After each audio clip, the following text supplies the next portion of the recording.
only time that it seemed to have worked was when we were at the Royal Enfield dealership. It's just, sorry it's loud. It's just constantly dead now. As soon as I hit the kill switch, it just like everything goes blank. It doesn't even like zero back out on my RPMs or my fuel or anything. It literally just shuts off and loses power to everything. So today we're gonna head up to Iguazu Falls. That might be not how it's pronounced, but the big waterfalls on the border of Brazil and Argentina. And then after that, we're heading down to Buenos Aires, where there's like 6 Royal Enfield dealerships, and then hopefully we can get it sorted out there.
So we made it to Iguazu Falls on the border of Argentina and Brazil.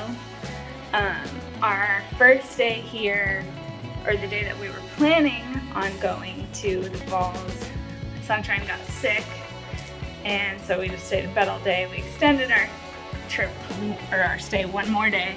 We went yesterday, and it was nice, but there was a lot of things closed, like some of the main parts of seeing the waterfall, so it was kind of a bummer. We feel like we paid too much to not be able to see that much. It was also super busy because it was the weekend. That's just when we happened to get here. Yeah, now today we are headed back down south to head to Montevideo. I actually don't remember the name of it, and that is where we are going to store our bikes, so we should be there in a couple of days.